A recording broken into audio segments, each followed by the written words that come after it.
6 నెలల నుండి ఆంధ్రప్రదేశ్‌లో రోజు వినిపిస్తున్నమాట. డైవర్షన్ పాలిటిక్సు, కేసులు, విచారణలు ఈ పదాలు రోజు వినిపిస్తున్నాయి ఏపీ రాజకీయాల్లో. ఈ కేసులు, విచారణలు, వీళ్ళ మీద కేసు, వాళ్ళ అరెస్టు, వాళ్ళ మీద కేసు, వీళ్ళ అరెస్టు, వీళ్ళకి నోటీసులు, వాళ్ళకి నోటీసు.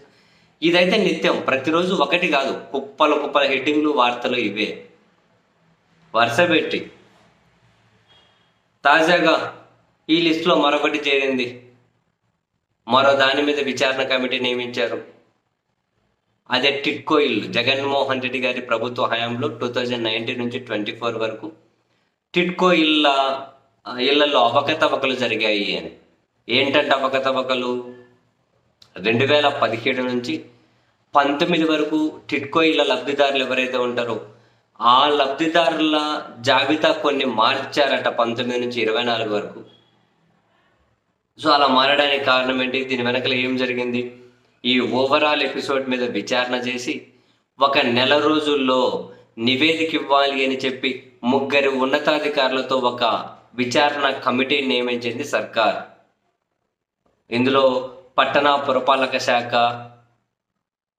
డైరెక్టర్ ఉన్నారు, MEPMA project director, AP TIDCO ఇళ్ళ ఎండి. ఈ 3 అధికారులతో ఒక విచారణ కమిటీ చేశారు. అండ్ ప్రధానమంత్రి ఆవాస్ యోజనకు సంబంధించినటువంటి ఆ చెక్స్ ఏవైతే ఉంటాయో అవి కూడా లబ్ధిదారుల అకౌంట్లో వేయలేదు. వీటన్నిటి మీద కూడా విచారణ చేసి ఓవరాల్గా వీటిలో ఏదో జరిగింది, దాని మీద విచారణ చేయండి, నివేదిక ఇవ్వండి అని చెప్పి 1 నెల రోజులు గడువు పెట్టారు. సో 1 నెల రోజుల గడువులో నివేదిక వచ్చిన తర్వాత మరి ఇంకా ఏమేముంది, ఎవరెవరు బాధ్యులు, next the based on that next మళ్ళీ కొన్ని కేసులు, నోటీసులు. ఇదైతే కంటిన్యూస్ ప్రాసెస్. వెరసి మొత్తం మీద నెక్స్ట్ ఎన్నికలు వచ్చేంత వరకు నో డౌట్, నెక్స్ట్ ఎన్నికలు వచ్చేంత వరకు ఇది ఒక కంటిన్యూస్ ప్రాసెస్గా పోయేటట్లుంది. అంటే ఈ ట్రాక్ అయితే కంపల్సరీ ఉండేలా ఉంది. ఇంకా ఎన్నిటి మీద ఎన్ని విచారణలు ఇటువంటివి చాలా ఉన్నాయి. అంటే ప్రతిదీ కూడా విచారణ విచారణ విచారణ లోపల ఏమున్నాయని తెలుసుకొని సరే ఏమేమి తవ్వుతారో అన్నీ తవ్వితే ఇంకా నయమేలే. జనాలకుగానే తెలియాలి కదా వాట్ ఈజ్ వాట్, ఏం జరిగింది, ఏం జరుగుతుంది, ఈ అన్ని అంశాలు జనాలకని తెలియనియండి. ఏమేమి తవ్వుతారు ఇప్పుడు? ఇంకా 6 నెలల నుంచి ఇవన్నీ ఇవే ఉన్నాయి కదా.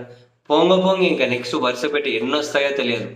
మొత్తం మీద ఒకటైతే కనిపిస్తూ ఉంది, జగన్మోహన్ రెడ్డి గారి దగ్గరికి వెళ్ళి వీలైనన్ని ఎక్కువ ఆగాలి, ఆ విధమైనటువంటి ఒక కన్స్ట్రక్టివ్ మెకానిజం అయితే ఒక ఒక ఒక ఒక ఒక వేనైతే ఈ సర్కార్ వెతుకుతూ ఉన్నట్లుంది జగన్మోహన్ రెడ్డి గారి దగ్గరికి వెళ్ళి ఆగే విధంగా.